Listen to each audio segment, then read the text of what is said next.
That's the only thing. That's the only thing. And again, it is not lose weight. Those just got his name, the rate of this. The rate of the to win the toilet. So, Yanga Bangari this one. Tatata is a susu. Ukaona chiri kuda kudididi x wako wasati wamuva on anditi tikabvumirana kuti yes. But how do we move on? Kumove on kubva kuna x mira ndikudzeni kune system inoitwa nevarume yamusinganzwisisi vanhukadzi. Murume pamwe hatombobvisi kana maintenance abvisi kana chii, but every time ndoda kumbobhonda nevana vangu pane nganzwa karuma kekuti kune mukomana akukuda iye unouya ndoda kumbobhonda nevana vangu. Kubhonda nevana vangu kuda kuonekwa ende panoepa panoda kuonekwa everywhere achitendera padhuze nepamba pako ipapo. Kana munhu aida kubhonda nevana ngave avatore aende navo. Kwete kubhonda nevana vako. There was this girl wandaitoda akandipa rule 1 zvikanzi rule number 1, kana tikandanana wherever we're gonna be staying Sunday baba vevana vangu matwins chichichi vanenge vachizobhonda nevana vavo mumba medu. Can you imagine? They're what?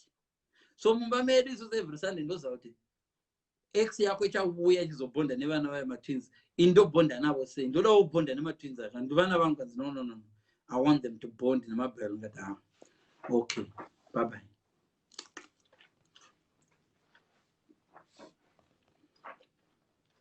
You tell me,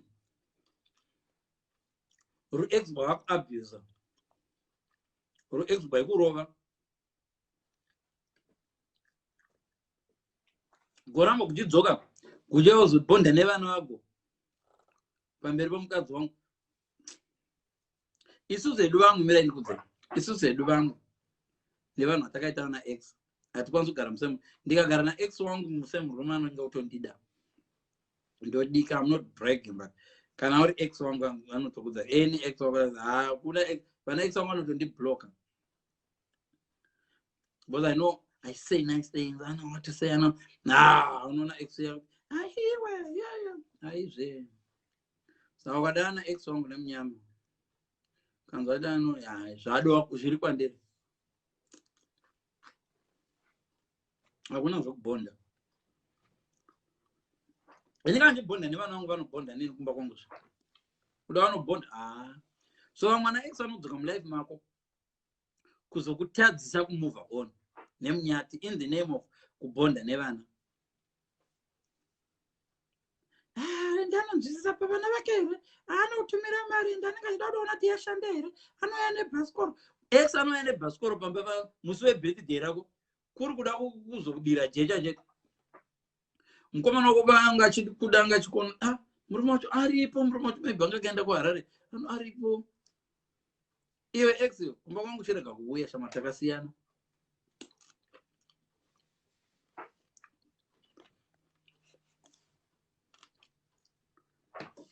Makanda ndodya taizvita kumaruzeva. Unaona makanda ikiwa ane rough edge.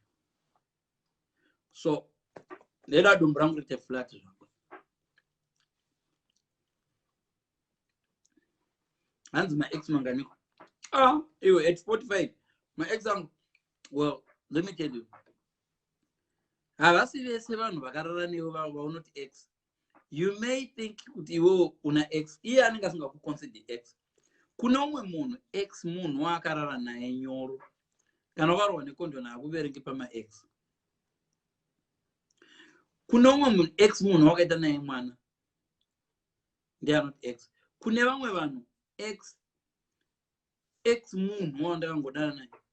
Saka vamwe vanhu vanogona kufamba achifunga kuti ma-ex angu pasina ex.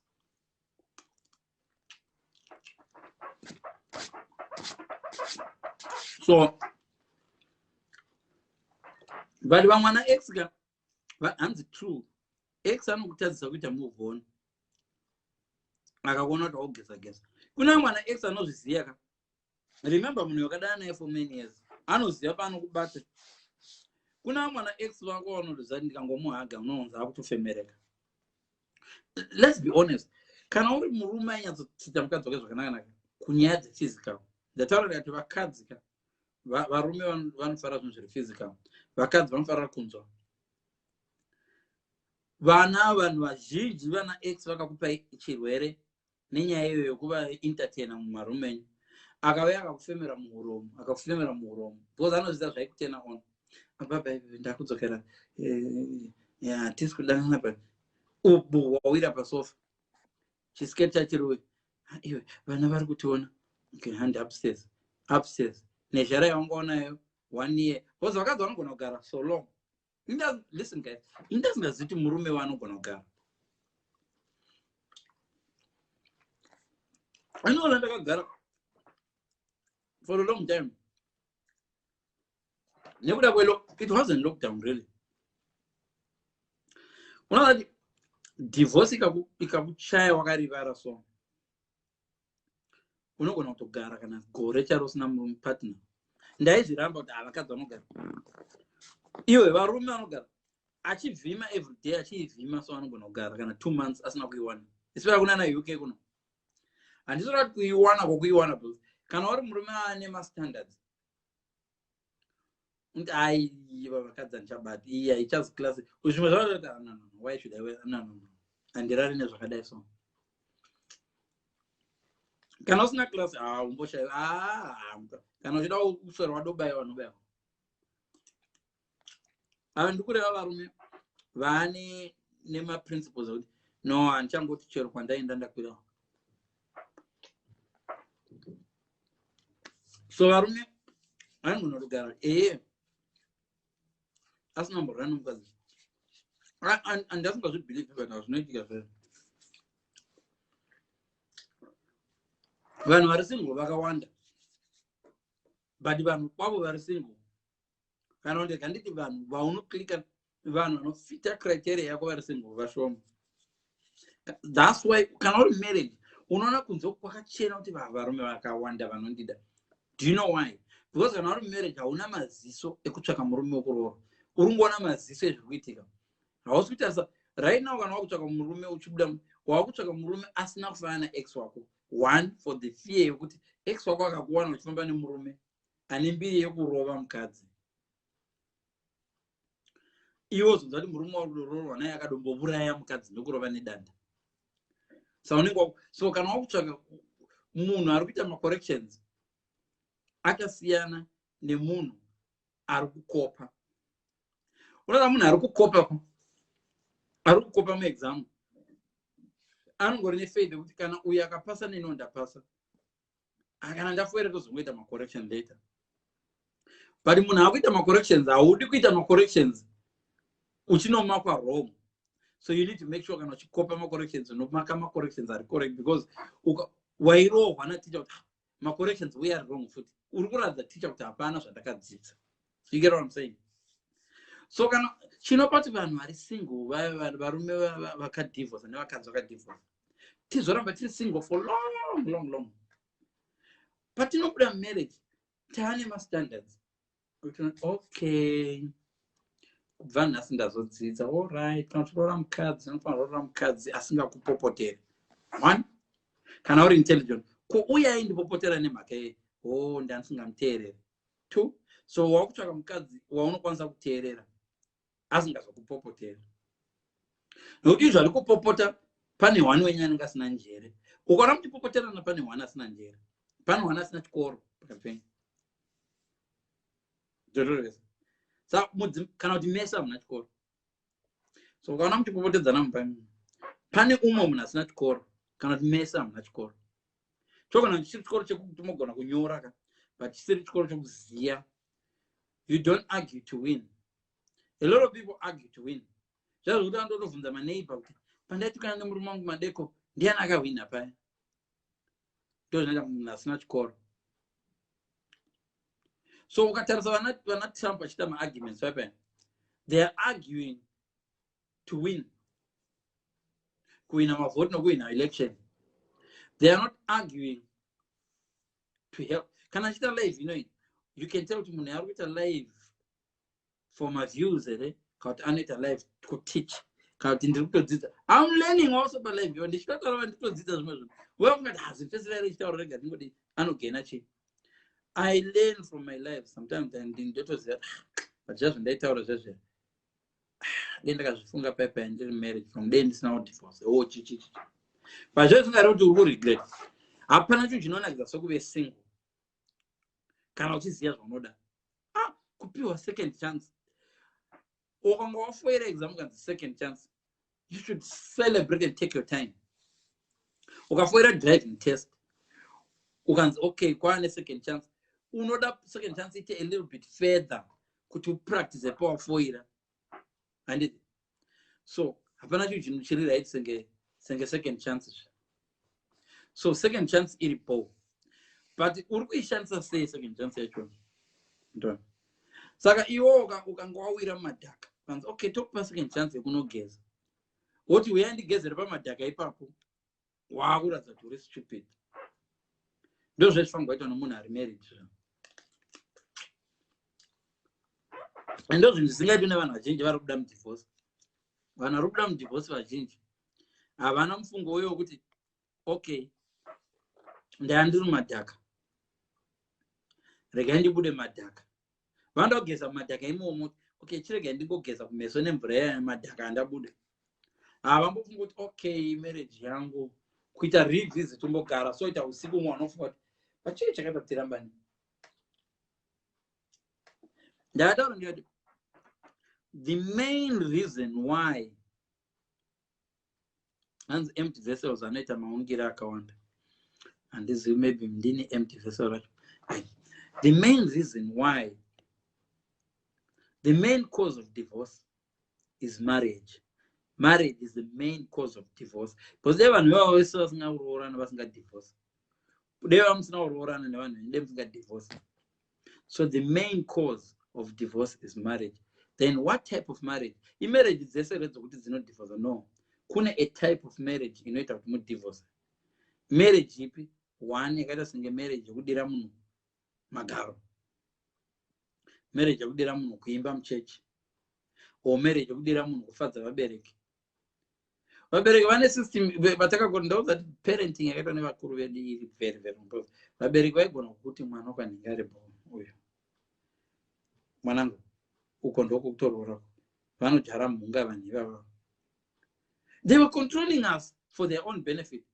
Dana ane mwana ukwanhingi tinofa nejara mukaita gore rejara tinofa vanorima vanhu. Can you imagine mbereki wako ari kumanikidza kuroorwa nemunhu for the sake of mhunga kana kwazoita drought.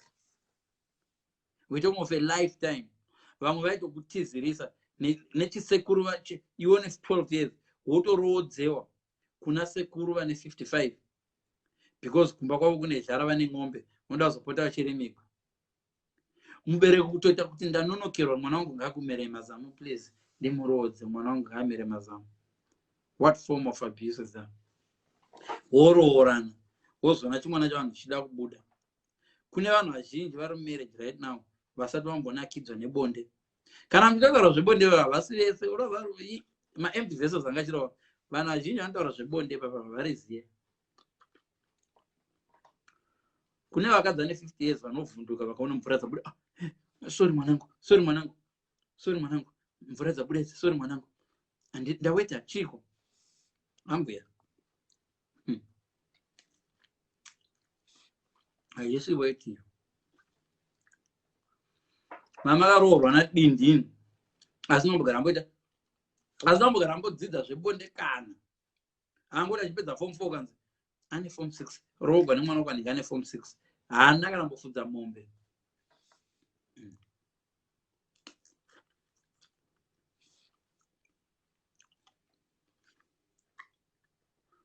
Once it was in reference nokupopotedzana zvisina wisdom. Aina ndisana kubloka. Nandi bloke munhu. Don't put me kublock. No. Nandi bloke munhu. Ndako bloka mai one yakambondinyora pa internet ya. Ayo ndio ndakabloka.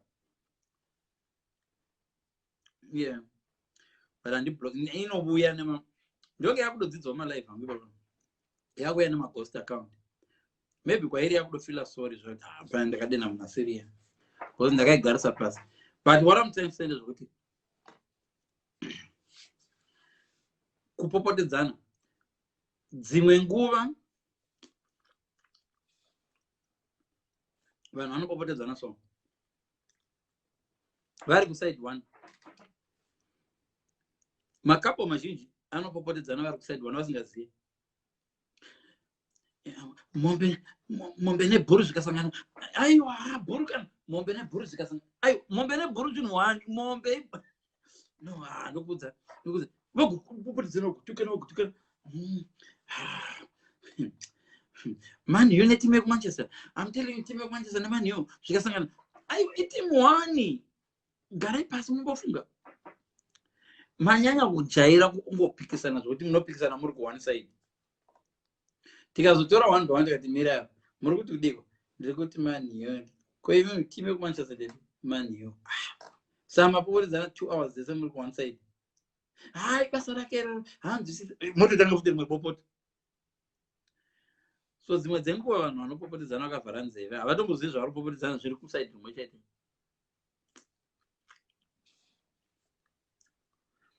Ndiri kutaura naye kuti kare vabereki vedu vaikwanisa kutiroodza nevanhu. Dzimwe nguva age inouya isina maturity. Sometimes munhu anogona kukura kuita 50 years asina chaanoziva. But harambidzwa kutaura kuti anoziva. Ndaenda inini ndine 21 years ndaenda kuchina chevarume. Ndichinzwa kuti munhu ari kutidzidzisa uyu unoza kumushaka waipretenda songo usingaziva. At 21 tatotobvongodza takutoziva muto chichi. Woenda kuwadhara so pachechi so nyonzwa mudhara ari kubaya dondo panapa. Mudhara ari kubaya dondo, mudhara ari kubaya dondo. Mudhara azivi zvinhu izvi tozvidya izvi. Nyonzwa. Vadhara nditaura vadhara ngavadwa 50 years. Age inokwanisa kuenda yose kudai munhu asina chaanoziva. Kune vakadzi vari mudzimba imomo vasina chavanoziva about bonde zvekuti muso vanodivorca so vozosangana nerimwe muzimubora ngoma. Vanoti what? Ndozvino ndakashayiwa kumakore sezvi. Vandavaimagina kumana diye murume wangu angaida otanga kudoita kuchema una munhu achema musodzi so kune vakadzi vanosangana vachichema so kuchema kuti maybe ari kuchema kuti kumana saka zvinhu zvese makore saerawo mana ndisingazivi. Vamwe vacho vanhu vakaroorana naye because mfeso wacho anenge akamuroora ka hadi mukadzi aite any voice. Mukadzi nyara mukadzi ataura pabonde arozama kuti iri pazhe makuta haimo.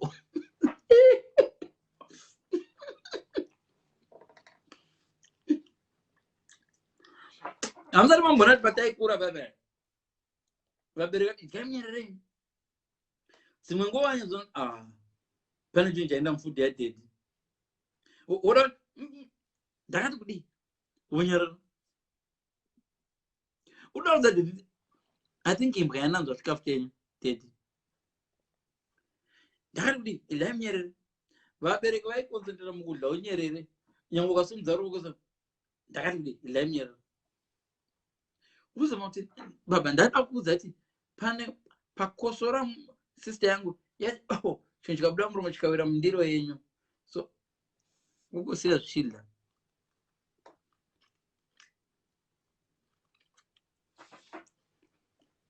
Saka iyo relationship isina communication andogara ndikudzana.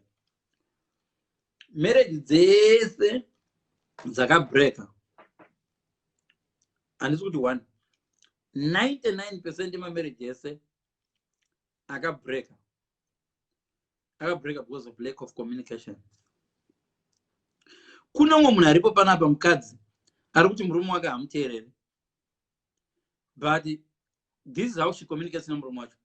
Kana atsamwa anorereka musoro, you are alpha and omega, we worship you. Dzimwe nguva nokuti we worship hatombozima lyrics acho arimba pachigokwe, we worship him, my God, you are body pity pay, he give you glory, glory, we worship him. Hatombozima lyrics acho akarereka musoro to he that's the way yekuudza murume kuti wanditsamwisa mangwana masikati onzi mbam you are lack of communication apedza ipapo kwakukoti manje akandirumanidzezi akandiromisa 24 December akandiromisa 15 November akandiromisa 15 November ndikarara panze ndikarara njimba hachati ndikarara njimba ndikarara njichema yaibuda here musodzi yacho hai murume aido kungati uri kuimba murume aido kungati maybe akakurova uri kupinda mumweya udza murume wako kuti you are being inzwa akati varutaura zviri kundiirritate baba mwana musandilika muzheve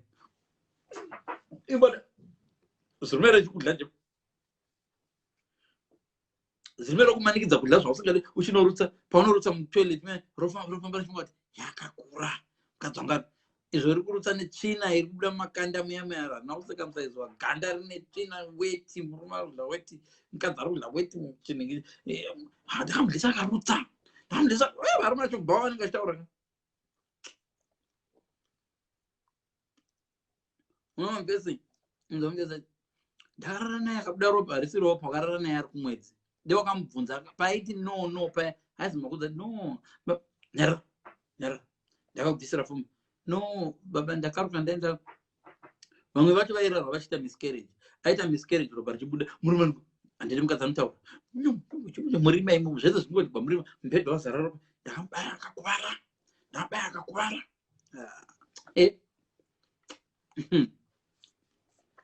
bvunzanai pamunhu mukana wokutaura ucharambidza munhu arikuda kuudza iwe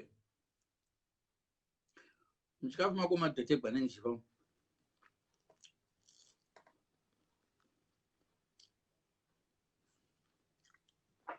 saka iwo manje communication ndiyo yakaburaya zvinhu zvese iyo marriage yaona iyo yakudofa iyo ndikakubvunza izvi pane musi wakambodza murume wako here zvauri kufunga mupfungwa dzako anofanirwa kuzviona ega achizviona ega sei iwo bhuka kwenu ndonotanga kuinemba alpha neomega ruseri kwechitanangari woda kuti agese kuti watsamwa muudze kuti ipo pai panenge achifunga kuti zvinhu zviri kufaya about honey can I say something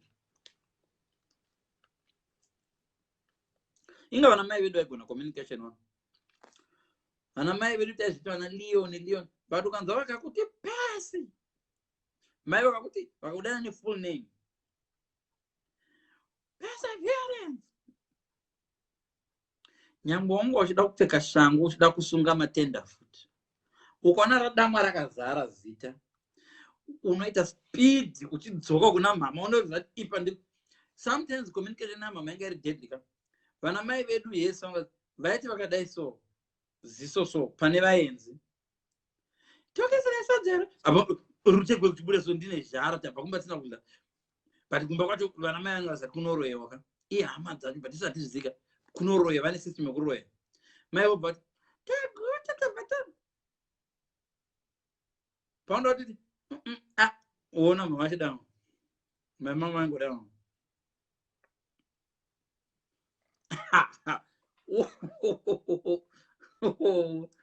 wachonyiwana mama uona vachitaura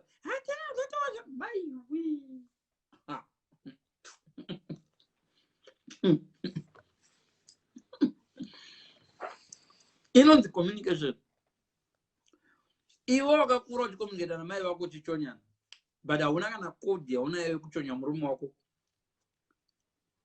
kana wagara beya murume wako vamwe vakadza mugona kugara chero pachechi ka ive ine communication yamunodzama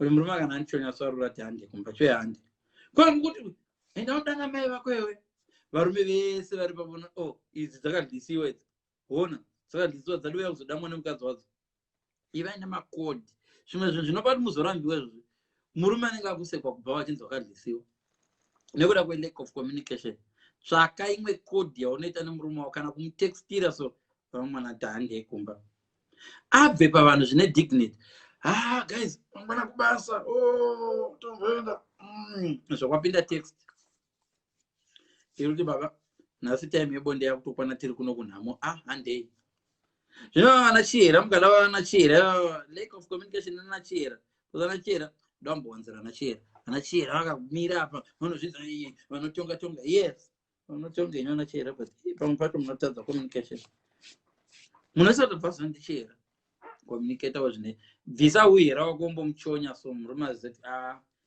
kumba nhasi kwakaipa. Kana murume wako akasekerera mumwe mukadzi zviri beyond kudarika zvoni ungomupawo kana kamwe kakodi. So kudhara even vaenzi kana wakuda kudzinga vaenzi, vanhu vakuru vairova mwana, kurova mwana. Muenzi akagarisa pamba, vanhu vakuru vairova mwana wavo, iwo kana mwana arohwa uripo yairisaina magarisa baba chiindai vaizviita izvozvo to get to an extent yekuabhisa mwana wako because uchadza kudza munhu good communication ngokudza munhu wait akuda kumbosarawo nemhuri yedu timboitawo mameeting edu chifambai zvakanaka. Dzimwe nguva ukaona munhu asingatori bhachi rako pamba waiziva kuti husi welcome. Paunosvika bhachi rikatogwa rikana kutorikwa uko kureva kuti ukoko ndeko vanhu vari kugara. Varwana chinonzi rakabakwa uchiregwa wakabata bhachi rako wangoridaiwo vakamirira kuti udarike shamwari. Chikafu chiri kubikwa icho usachimirira, hachisi chako. You get me? Communication skills hadzipo. Iva nekodhi yako yaunokudza munhu wako. Kuri kusvika pavanoti bhiri remvura panapa, bhiri remvura hamboya, bhiri remvura chakuurayai pano. Enda muto wamaisa munyama, muto wamaisa munyama wakawandisa, bhiri remvura. I-communication rudzi. I-communication rudzi yekuudza kuti bhiri remvura chawedza uchida kuzomaudza kuti mandiwanzira muto musavi. Pano munokuvara nemvura, bhiri remvura. Enda muto wamandisira wakawandisa musadza uku. Kune vanhu vane ma-communication skills akadero. And you wonder why relationship yako isingaita, because ndaneta ndikanchimbonobika guys. Nambobikira vanhu kwatosviba naye. Tozoita imwe live mangwana. Ndandatokangana zvishoni nevana vari kuda chikoro mangwana masoni. So guys, ngaimbobikira vanhu vangu. Akatobikwa nyama yacho kungofry-fryisa matomatoes ndokuwaisa manoodles. Mandifurira I think that 3 hours ago. So thank you so much guys. Live handiti ndichaisa kuYouTube. But subscribe channel yangu inonzi Handy Leon Mapira kuYouTube. Muone zviri kuitika kuYouTube ikoko zvimalive ndozvigura masection nesection ndonga ndatora malive akawanda panapa ndikaita section. But ukaona uchine pfungwa dzokuda kuti uoneregwe naex wako uchiri kumuda. Kana ari ex wokuti wakamuhurira rega kuzvinetsa, kana uri mukadzi uchida kudzokera naex wawakahurira, kana kuti wakambototuka ex uchiti takazosangana naye idzocho, don't ever waste your time mudzokerani. Mune system vanhukadzi yekuda kuti uratidze ex wako kuti unogona kubayiwa as a way of kumurwadzisa. It's very nice kana uchizati hauchamude, but kana wakaita mistake uchida kumurwadzisa uchida nimudzokerani, hadzoke. Murume akangoziva kuti wakazomborarana nasambodi, hadzoke, chitotsvaka vamwe. Saka advice yangu hombe yanga iri yekuti move city, move kubva kusiti kwauri koko, kana kuti uchinja country chaiko. Vamwe venyu just a move away, kungochinja vakangomuvha kuenda nemwe city. Yes, you guessed right. Ungonopinda kamwe kachechi kari kugeza yoja, wotanga ngobvisa zvegumo every Friday, uchipfekawo zviri decent. Unozowana blouse acha vanonorira vatenda na pastor Mwari vandiratidza. Are you sure? Asi fidza vakati munhu amuvhe auye kuManchester iwe kutoradzwa naMwari mani. Mwari unemashowa naye, Mwari unomuziva iwe. Idzodzi pastor dzechiti Mwari vatondiratidza hadzitombo vision yacho ndeyenhema, hadzitomboziti korona inopera rini. Dzirongoti hey, God is telling you kuti korona inopera rini. Tiudze korona ichikapera. Mwari achitaura zvanokuzati vana Daniel vaiudziwa kuti after 7 days, after 7 years kuchaya 7 years, gore remaguta chichi vana Joseph achirota achididi. Ukangomuvha izvezvi vana Bolato ndakakudza regai zvana Bolato wanje Bolato apa akurora munhu anoti Bolato neyo zvimwe zvimalive zvekuti tatenesiasa chingoti you are the first. hai tate zvinorambisa izvo zvimwe zvacho bcause ukagajaira kungoapia pamalive asina nomusoro wese newe unongodziwa una musoro handisi kuti malive anatetelesha zana musoro musadaundi handimutye but handina basa naye but ndoda kuzama ngokudza kuti zvimwe zvinhu zvinokushayisa varume kungoapia pane zvimwe zvimalive tsvaka ghost account yokuenda kwana ikoko zvinezi ghost account unongoita email address usazoabuse vanhu waramutaenda kuti kune vanhu vakawanda vakandiramba inini nokuda kweprofile ukatarira profile yangu nezvandinotaura zvipindirana you will agree, most of you will agree. Ukaenda paprofile pangu right now ukatarisa mapicture zvandoposta chii unozosvika zvanototaura zvine musoro mufacebook ndiye uyu. So imagine vasikana vakandiramba vazhinji vandaiti ndokuda akanditarisa so netflix kuti vamwe zvangopera what does it do anoita nezvei nandidororwa nechristmas tree yakadai so ndanda kudza ndakarambirwa bomber jacket kuzikuru musikana akandirambira bomber jacket mupenyu akatororwawo vane varume vavo vane mombe dzavo nedanga tatetereshaza ndemucho tongotaura hangu kuti dzimwe live unoziva kuti dzimwe live ukaonekwa uchiona vanhu vachiita vachidla dhodhi for example uri kuonekwa palive yemunhu ari kudla dhodhi uchiisa malaike uchingova main actor ipapo murume makasangana kupi palive yekudla dhodhi speech yewedding ita zvimwe zvinhu zvokuti paspeech yewedding uwanewo zvokutaura takasangana palive yatetelesha palive yamukomana inge vachidla dhodhi shama makasangana kupi even Facebook chacho warabvinotizi nezvoti kune vamwe vanhu so varume vazvino zvine vakadzi vazvino vari panapa but just because avaapie pafacebook akaposta 2017 pafacebook akazoposta pachristmas ya2019 saka musikanakanaka but haapie ikoko chari kumessenger ako ari kufoni ene ndivo vana who gave you my number tete wekuchecha wakati kune mukomana wandabona ndiyamupa namba anoita zvei namba dzei ngatangandudza ndanda nezvei murume akatanga kudza ndine Ferrari haachina mashuwa kuti uri kuda iye kana kuda Ferrari. You get what I'm saying? Yes, it's good kuti tiudzane zvatinoita. Right now ndikakuudza zvandinoita vamwe venyu makudondida.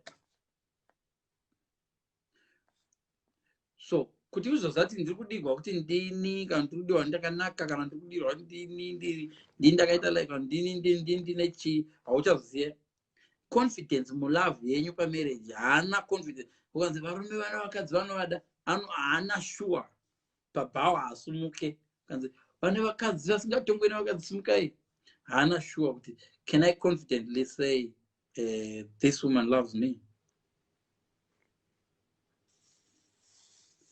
So handisi kuti musaapia kumalive ndati pane mumwe honestly kune vanhu vasina chikoro vanokujaja nelive one yawangolaika. Let me tip you vanhukadzi kune vamwe vanhu mafriends in common kuti varume zvatoita toenda kumaprofile kwenyu handiti tinokuonai makagadzira magaro enyu makafuracha makadai toti wow toklika one picture tona harisi refeki ndereshuwa wena toklika third one tapedza toenda pakanzi request patinoenda pakanzi request pane chinhu chinotanga nefacebook chinobuda chinonzi friends in common. Kune type dzevafesa ndoziva maplayer ekuti ndikaona tiri friends in common nengina trust me zvinhu zvandotaura zvikuitika kune vama friends so aunawo pafacebook apa ausingatomboziye kwaakabva handiti havasati vambokuti hai but vari pa unozoti vari kukonesa kurogwa vamwe vacho koya pakanzi groups you like nudzi wati varoi kune mamwe magroups ekuti rechindevere rimwe rine n'anga yeye varoi nechichi group revaroi murume anga achikuda zvemashuwa ona friends in common likes till the life which is fine ZBC which is fine group revaroi sekurundunge what handisi kuti it's wrong kuda like amagroup ana sekurundunge but what do you think mfesa mfesa akambodlisiwa nomwe mukadzi waive naye 10 years ago akakuona wakalaika group ren'anga akati ndazodlisiwa pachipoto. So muri kuona zvinhu zvandotaura zvoita senge zvisina sense, but kana mazuva mega handiti live iyi muchaiwacha muri mega pasina zvotera pese ari kutaura kuti udii. Handisi kuverenga zvinhu izvi, ndiri kutaura zvinhu zviri pamusoro mangu. Vanoda zomagokudza kuti kune zvinhu zvinoitika pafacebook zvamusingazive, zvaunojajiwa. Ndakajajiwa kakawandisa. Kune vanhu vasingaziti handisati ndambomwa doro all my life. Kune vanhu vasingaziti handisati ndambosmoka all my life, but vakandiona ndakapfeka zvichirasta chichionzi ndowemba njeyo. Vamwe vaindinyaya so mupublic transport, ndakagara so komujama uyo aiwa vembanjava vasingazivi ndiri muZimbabwe. Because ndodhiresa like vamwe vanoti wodhiresa senge mujama, vamwe vanoti wodhiresa senge muyi mugana kana muyi handito. So ndonyarira so vamwe vakandinyaya nechindevere zvikanzi uyu totombotanga tamudzidzisa kupfeka uyu agoni kupfeka wato vachitaura nendevere. Nobva ndazomuti ikati likuruma ngami, oh sorry my brother, get away. Musangonyaya vanhu musingazivi. Ndona kangani muchinyaya varungu muchingati havanzi Shona, wozodzika kuti murungu wacho akakurira kuHarare ko aitaura Shona upenyu hwake hwese muchinyara. Ndozvandotaura kuti sometimes tumwe tumagroups twatinojoina pafacebook chacho, brother vekuchechi vanoti okay, what's your Facebook? Don't share Facebook yako nemunhu kana usati waigadzirisa. So right now advise ndokudzai chimboendai kumaprofile kwenyu munobvisa dzimwe mbeveve zvatinoti zvimumumu zvamunongochengeta pafacebook for numbers. I remember Facebook ichitanga 2007. The first wakatanga nefacebook kuijoina because Ringo, kune yainzi Ringo. I'm not lying, my Facebooks are very old. By 2010 ndadwa ne 5,000 man, ndado richa limit. Vana WhatsApp vachitanga tichakatotanga utanga WhatsApp yaive negroup of 4, yakatanga WhatsApp ine group of 3. Wakatanga isati chitombori WhatsApp, Vodafone yaive neimwe uyoti friend and family yokuti unofonera munhu non-stop as long as ane Vodafone ari family member, so maigona kuedana muri 3. Ndo pakazouya idea yeWhatsApp ikazotanga 2012 11 samwe handichazivi. WhatsApp yangu edha vanhu 4, yakatanga ichiedha 3, kaedha 4, ikazoedha 5, yabva 5 kaenda pa50. I can relate kuti WhatsApp ikatanga sei. Zvese zvomakuita zvamagroups izvi takazvitanga kare, waitsvaka hama dzako so dzavakadzidza nadzo chitshawa dzisati dzatomba neinternet. What I'm trying to say is takabva tiri kuRingo yakati ichivhara Facebook ichitanga munhu akafoma Ringo he would have been a billionaire because Ringo yava ne1,000,000 views, yava ne1,000,000 members. I don't know demonero kusabudirira rakabva nekupi. Ringo waikwanisa kuisa mapictures, kune yainzi MySpace, kune yainzi High Five kuma 2001 2002. Zvandiri kutaura zvichokwadi. What's my point?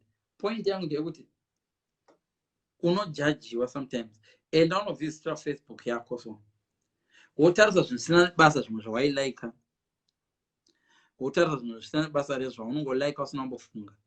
Unolaika live yangu iyi zvakanyorwa zvisina musoro wese. Mumwe munhu unoona vanzi likes, follows. Kuna vanhu unorambira follows bhawa ranhingire chichichichi apa unoda kuita kuroorwa. Ndotaura vanoda kuroorwa, ndotaura vanoda kuita relationship dziri serious. Unorambirwa chimwe chinhu chidiki so kana ndiri seni zvangu ine musandifira ndiri bomb, but kune zvinhu zvandakalaika zvimwe zvokuti kuenda pawall punk so zvimwe zvandoposta kuFacebook kubasa. But kana wadana nemunhu, kuna vanogara kungonzi that you're too famous, handidana nemunhu ari famous. Fair enough, haade munhu usamumanikidza, haade kudana you're too famous wonyazikana. Zveshuwa uramba munhu kana ari famous, because tikafamba tise kuHarare ukadai wamisiwa ndikadai Fetso kwakawanda kusvika kuZimbabwe unzi Fetso ndegadzirisa musoro please Fetso. Iwe vamwe vanoti like Fetso ndogara ndichilaika maprofile yako please ndegerawo hamburger and hamburger racho risingadhurika reri $50.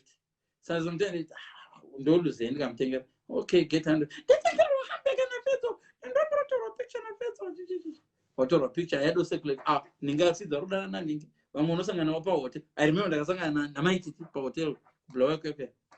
Fitzo ndasangana naFitzo chichi. Unogara ungosangana nevanhu unojajiwa nezvinhu zvavo zvausingatomboiti so nekuti ungoti wangu social media unongoiziva.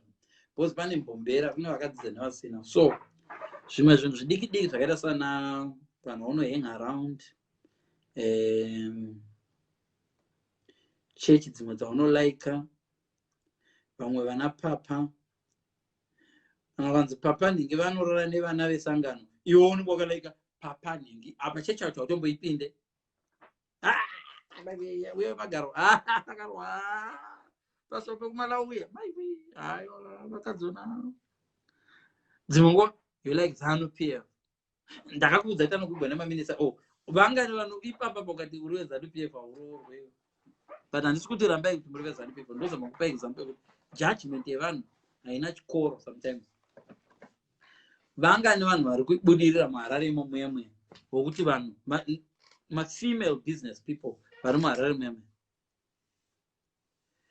vanhu vari muHarare imomo, mukadzi akangobudirira muHarare rokwegwana maminista maminista acho ndofunga nokwira.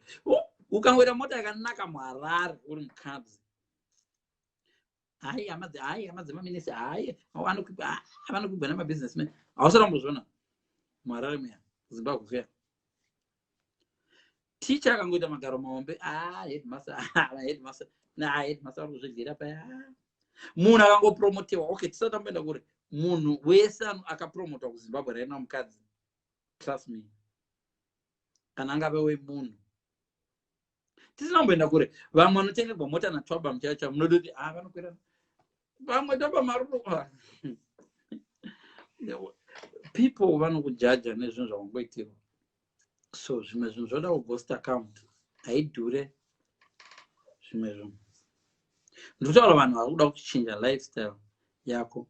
Une reputation yokunzi waiva vamwe vanzana money link, kuti anyone ane kadhi anongopinda.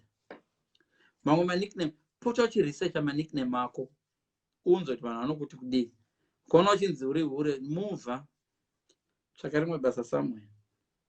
Nokuti zveishoka wedding hausara kumbonotisa kuti dzimwe dzenguva munoprepare wedding, so muna October wedding iriko muna December, ungoona mukwashazi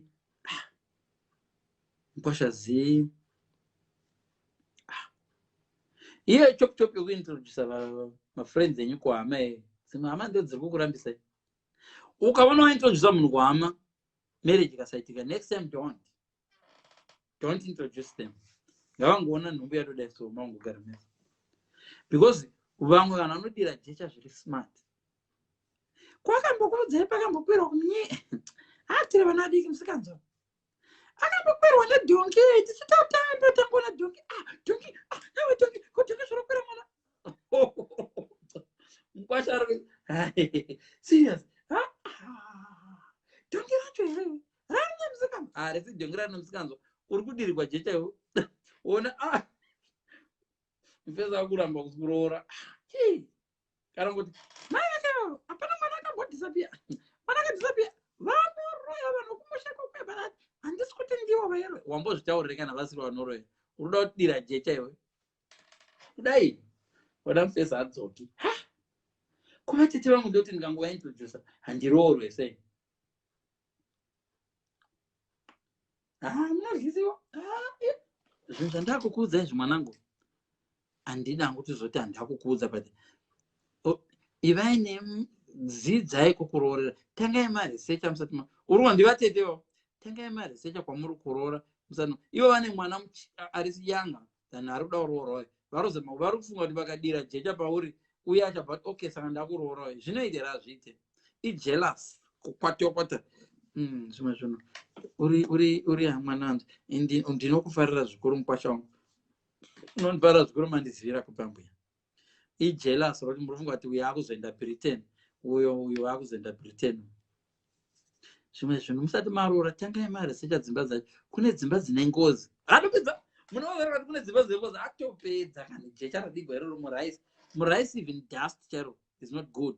Muraisi mukangoenda jecha rakadai ukangodaiwo mujecha zo nyangwe raisi chinaka sei ukangodai tujecha todai haidlike raisi iyo.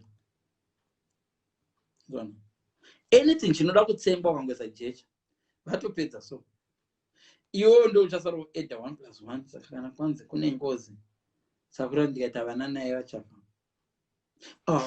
kumuri dzimwe muri kunongofa varume vana vakomana vachipera kuti ati pake dzimwe nguva munhu anenge asina havazvareki dzinza pamai vake ikoko but ndangoti ndingokudza kuti usazote rimwe gore after zvinhu zvazonetsa kumberi uzotete mwana wenyu haana zheve vatete vanogona kuudza iwe wakadozvionera wega kuti musikana wako haana kudhonza vatete vanoudza taivakudza vachiramba zvichitetete vaiva kupa kuti chivakudza vachiramba vana vabvuta vanga vateerera vatopedza kuti wochireva kuti zvekudhonza ndabasa nazvo kondo zvega zvandingazotaurere wati ndingazokudza zvese vatopedza jecha digwe so zvimwe zvinhu zvoda ngokuti wongozorova erika kari kasecret vanhu wongozonzwa unokurorana too late ndo problem chete kuti we don't know izvo zvindakadai so wonzwa kuti ex wako akurorwa nabill gates iye aita pamuromo asina senti akazorora nabill gates ndinoona namozvo ndotobva ndachinjwa ndoiswa zita rekombiyuta rinochinjwa rikekwa rangu guess what kana ndichikwanisa kudira jecha ndotodira dira jecha kochi waida kubudza ex wako kuti uri kuroogwa surprise munhu angoona ndiwe okay so ndapedza nemi guys. Do you want to go back kuna ex? Nah, it's not a good idea. Especially kana wakambomuhurira zvako kwete kumuhurira saka kana wakambotomuvha inu kanogara vazhinji venyu munozvitira kuti wambonogara nomwe murume woda kuzodzokera naex wako wakamboni aido kuchengera usati wahura aikuchengerera pekutanga usati wadomborara naanybody achikuaccuse torora nevanhu iwe wozonorara nomwe murume utotomboita nhumbu utozvara mwana uzoti vyatidzokera nepepi hapana musha unovakikwa. Don't go back. Yakadodi mvura yadoenda under the bridge ka haichatodzoki yotodzoka yakunaya yatova different from yatombo evaporate. Ndoza kuchinzi water under the bridge. Zvimwe zvinhu yatova water under the bridge. Idrip raudakisa pachituna. Chituna nyangu kaza drip shamwari ka. Chakafa kare. Thank you so much guys. Gaindi vanga vachida majaketi angu togona kutaurana ndinawo akati wande makala zakasiyana siyana but white handina ndotsvaka white but togona makala mukataura mari zvino togona kutengerai tumirai mari ndokutengeserai iri full tracksuit unoona madhacho ai full tracksuit. So thank you so much guys. Tatandara tapedza ndiri pana zvamunoda kubvunza pana zvamunoda kubvunza zvese ndataura vasinaona live vachangosvika ka modzokera uko kwayatangira ndonge yakareba 4 hours pandichaigura ndoisa kuyoutube but inotambika sangana munhu atori x ka atongovawo x for a reason zvokuramba muchada kudzokera nax kana timu yebhora chaichai mambona Cristiano Ronaldo akabva kuManchester akamboenda kuMadrid kana akazodzoka hazvichinaka dhati mambo kudzokera nax mungangozviita chimwe chandakamwa kuudza chimwe chinhu chamunorambigwa mumwani mimi chokutadza kuti muroorwe 2 minutes mangotaura ndinoona kudza pastor wangu dzipastor dzogona kuona kuti first week is a good guy but habvisataite unoona anogona kunziramba murume wako munhu wangu wachazodzidzisa wega kubvisataite unoona anogona kurambidzwa kuroorwa nemunhu napastor just because mufirst wacho habvisataite mamwe marelationship akaputswa napastor chaichai akangouya akataura when a brother is not coming to church he's evil. Really? Kana mwari wacho achitadza vakasumudza zakeu iwe kuti brother asingadiwe kuchechi vanopota achitombouyawo zva vava evil ndipastor kominana yacho inozobva kupi my sister vanoziva kuti chegumi chauri kubvisa icho ukazenga waroorwa uchakwanisa kuchibvisa unenge wane mhuri.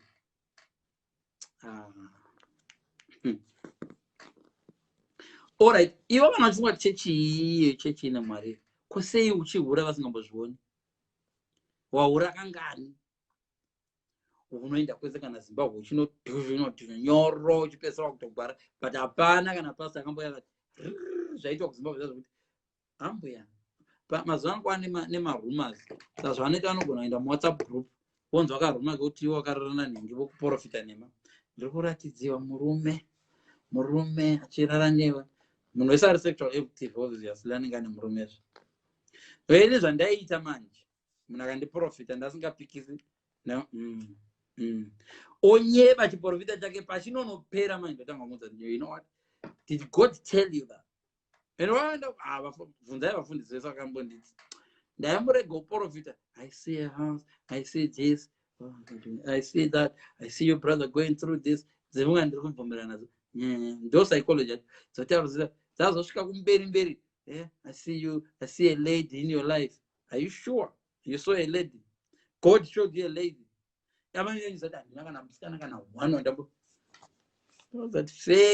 Fake. So ndo zvimwe zvinokurambisai. Vamwe venyu munorambirwa chechi chaiyo. Kune chechi dzine reputation yechihuro dzokuti kungoona wakanyora paFacebook kuti unopinda chechi kuti murume anogona kuti handichatauri mazita. Vamwe venyu chechi chaiyo, you are just a church away. Vamwe venyu you are just a status away from your Facebook. Vamwe venyu makanyora paFacebook kuti married musina murume. Ndine kunatswa nevarume. You are single. Waisa kufi yakanzi married. Apa kuchochina Lord, I received the husband. You received the husband wakanyora kuti married ku Facebook. Rimwe God vacho vaunza husband. Husband yet indona matandi ndi mukadzi webundu. Taona pakanzi married. Enda pa profile pako andidi. Wobvisa pfungwa dzokuti ndiwe.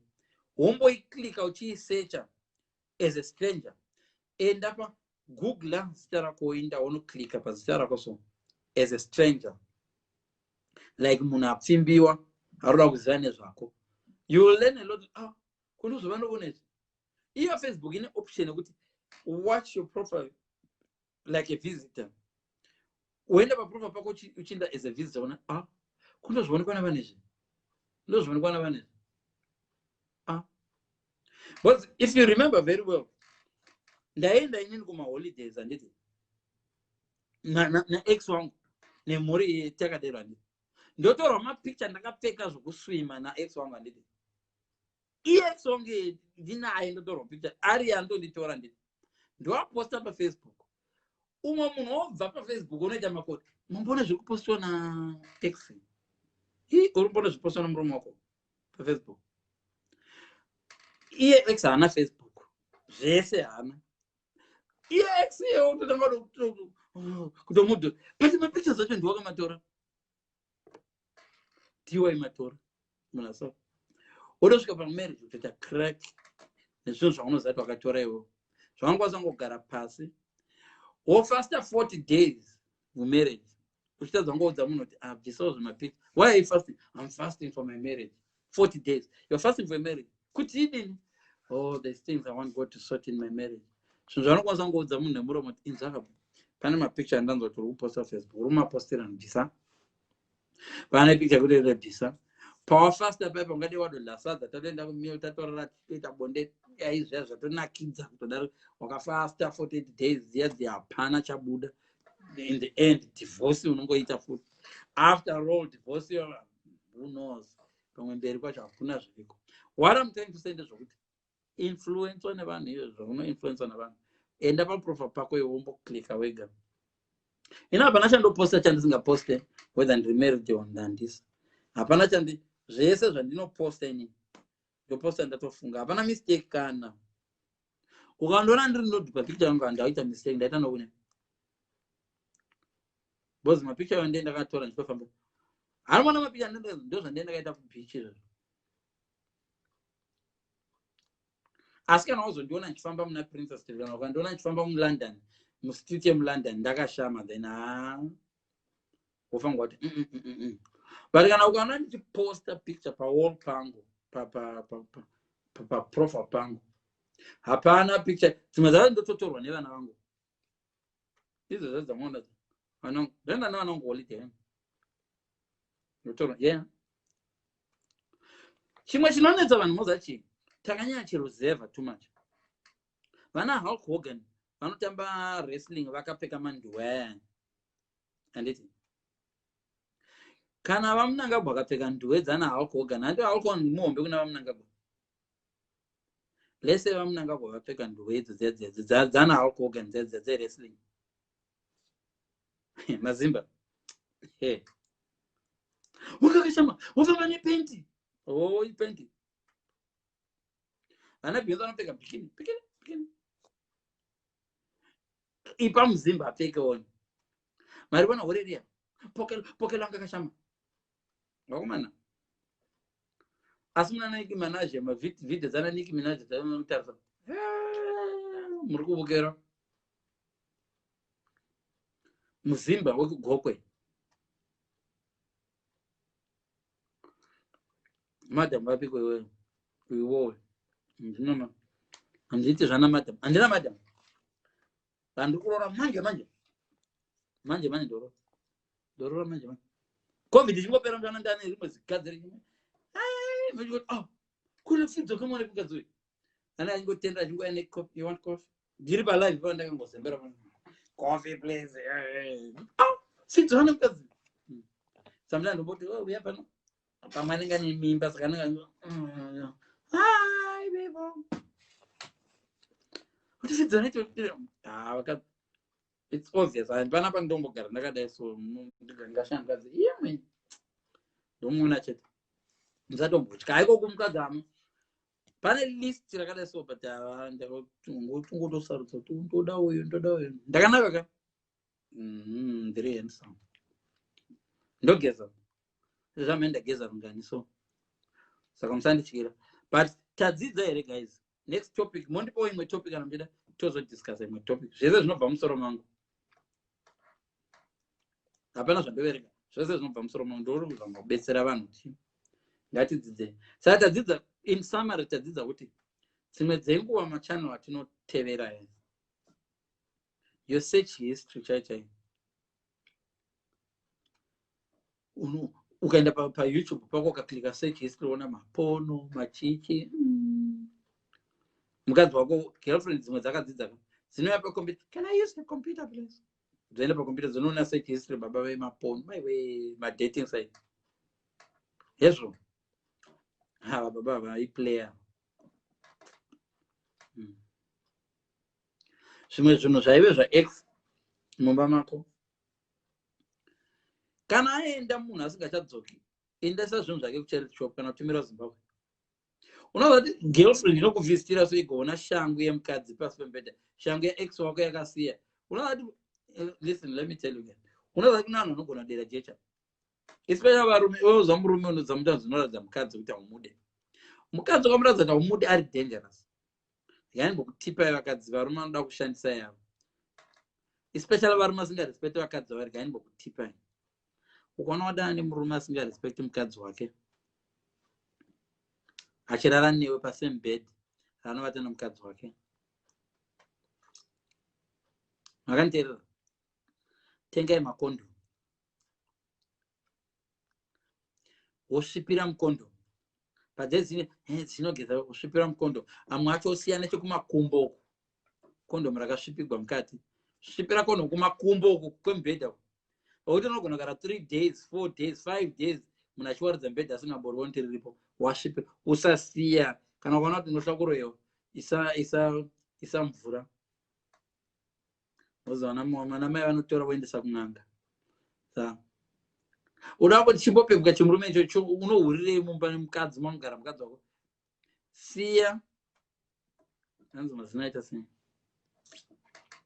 ndinonakidzwa nokudya ichichichi siya kana ndinoadzisadzisikana kana penti ndautenga penti romucharity shop zibhuruku rakakura kudai so reseresize yako zibhuruku rakadai so usiya pakati abo uye naro murume anohura asingarespecti mukadzi wake worisa kumakumbo kuzibhurugure wotenga mucheri shopu rakakura kudai.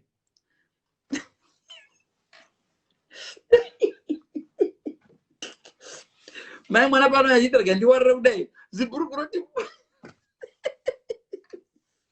hapa michihure murume nomwana ati single next week. Kuti zvokwadi mwana handina munhu anopedzera kuti mai mwana small house yangu haina zibhurugure rakadai ndakukuudza kuti small house yangu ndinhingi. Musikanzwa taita musikanzwa musikanzwa dzimwe nguva daita musikanzwa zvokuti unogona kungosvipira mukondomu unokanda payadhi pevanhu amana zvinhu zvataita zvainzogena. Imagine uri married ipapo zvarazvosvipira mukondomu zvodaso zvoya zvori kanda payadhi penyu. Can you imagine uchibva kubasa uona kondomu rakashanda pasi unorova vanhu kauraya pamba kuti pana munhu aura chete kondomu radonedzwa nomunhu anga achibva pa musikanzwa taita so guys mutiregererewo please. Taita musikanzwa yakawanda chiri vadiki. So ndozama kuti kudii ndingozama kuti guys let's be careful. So to move on you need to find yourself. Revisit one that has a show marriage mame ndakakonawa pekuti nepekuti zvema reference mukadzi anokunyeba unavanhu vari mazhinji vakasiya vakadzi aindirova aindideva unonzwa mastori akawanda aindirova angane violence angane ex anotaura zvanoda ex anotaura zvanoda ukati it's good kunzwa from the ex but ex anogona kutaura zvanoda iwewe gadzira yako CV yekuti vanhu vakati uyu aindi wangati nyangwe shosha haurovi zvose rikadai haurovi unoita kudai nonzi cha haurovi unoita dzokudai wocompare fidha. Ndakambotaura kuti fidha vanhu nenhema uona pana vanhu makuwa vafidhe nenhema vofamba nenhema dziya wonodzireva uko iwe uzouya nechokwadi later. Munhu anofamba nenhema akaona wakuya nechokwadi zvinoembarasa hapamhi futi. Ndandine system iyoyo